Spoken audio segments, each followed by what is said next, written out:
നമസ്കാരം. രാഹുൽ ഗാന്ധിയുടെ ഭാരത് ജോഡോ യാത്രയുടെ രണ്ടാം ഘട്ടം മണിപ്പൂരിൽ ആരംഭിച്ചു. തോബലിൽ നിന്നാണ് യാത്ര ആരംഭിച്ചിരിക്കുന്നത്.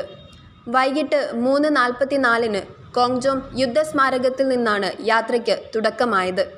മണിപ്പൂരിൽ ഇപ്പോൾ നടന്നുകൊണ്ടിരിക്കുന്ന കലാപത്തിൻ്റെ പശ്ചാത്തലത്തിൽ ജോഡോ യാത്ര ഏറെ നിർണായകമാണ്. ലോക്സഭാ തിരഞ്ഞെടുപ്പിന് മാസങ്ങൾ മാത്രം ബാക്കി നിൽക്കെ ഏറെ നിർണായകമാണ് രാഹുൽ ഗാന്ധിയുടെ ഈ യാത്ര.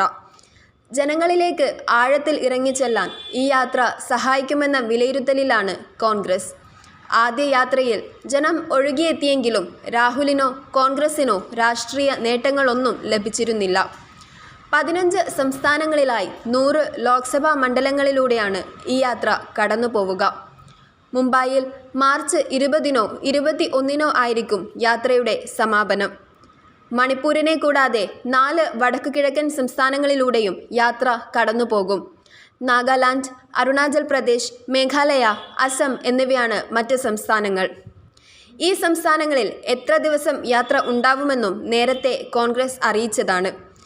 നാഗാലാൻഡിൽ 2 ദിവസം കൊണ്ട് 257 കിലോമീറ്റർ യാത്ര പിന്നിടും.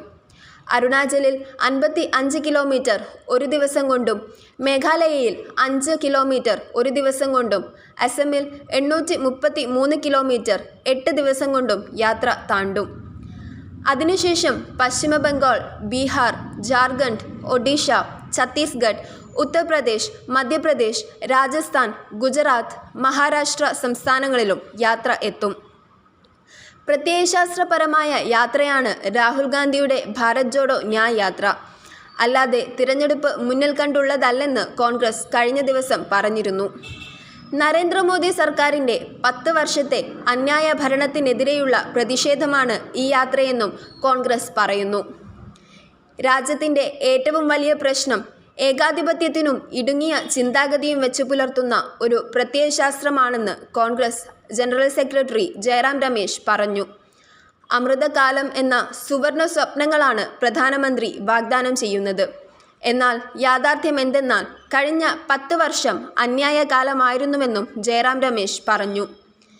പാർലമെൻറ്റിൽ ജനങ്ങളുടെ പ്രശ്നങ്ങൾ ചർച്ച ചെയ്യാനുള്ള അവസരം മോദി സർക്കാർ ഇല്ലാതാക്കി. അതുകൊണ്ടാണ് ഈ യാത്ര ആരംഭിച്ചത്. നീതി, സമത്വം, സ്വാതന്ത്ര്യം, സാഹോദര്യം എന്നീ ഭരണഘടനാ മൂല്യങ്ങളെ പുനഃസ്ഥാപിക്കാനാണ് ഈ യാത്രയിലൂടെ ശ്രമിക്കുകയെന്നും കോൺഗ്രസ് പറഞ്ഞു. BJP രാമക്ഷേത്ര ഉദ്ഘാടന ചടങ്ങിന് പ്രാധാന്യം നൽകുമ്പോഴാണ് കോൺഗ്രസ് ഭാരത് ജോഡോ യാത്രയിലേക്ക് ശ്രദ്ധ തിരിച്ചിരിക്കുന്നത്. കൂടുതൽ ജനപിന്തുണ ഇക്കാര്യത്തിൽ കിട്ടുമെന്നാണ് കോൺഗ്രസിൻ്റെ പ്രതീക്ഷ.